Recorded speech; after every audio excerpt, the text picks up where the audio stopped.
వాళ్ళిద్దరూ విభేదాలతో విడిపోయారు. 15 ఏళ్ల వివాహ బంధాన్ని విడాకులతో వేరు చేసుకున్నారు. అప్పటికే ఒక పిల్లాడు పుట్టినా ఆ దంపతులు చట్టబద్ధంగా విడిపోయారు.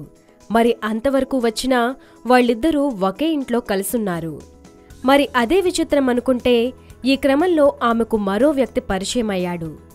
అతడిని పెళ్లి చేసుకోవాలని అనుకుంది. ఈ విషయాన్ని తన మాజీ భర్తకు చెప్పగా ఆయనే పెద్ద మనిషిగా మారి తన మాజీ భార్యకు మరో పెళ్లి చేశాడు. సినిమా కథను తలపింపజేసే ఈ వ్యవహారం కర్ణాటకలోని చిక్బళాపురం జిల్లా చింతామణిలో చోటు చేసుకుంది. ఈశ్వరగౌడ రచనలకు 15 ఏళ్ల క్రిందట వివాహం జరిగింది. వీళ్ళిద్దరూ ఉన్నత విద్యావంతులు. వీరికి ఒక బాబు కూడా పుట్టాడు.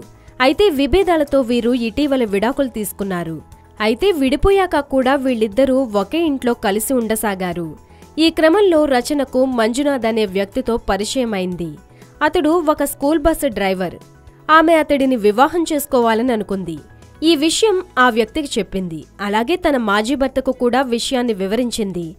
దీంతో రచన మంజునాథ్ల పెళ్లికి ఈశ్వరగౌడ అన్ని ఏర్పాట్లు చేశాడు. వాళ్ళిద్దరికీ పెళ్లి చేసి తన పెద్ద మనసును చాటుకున్నాడు. మరి కలిసి కాపురం చేస్తూనే ఎంతోమంది భార్యాభర్తలు కలహించుకుంటూ ఉంటారు.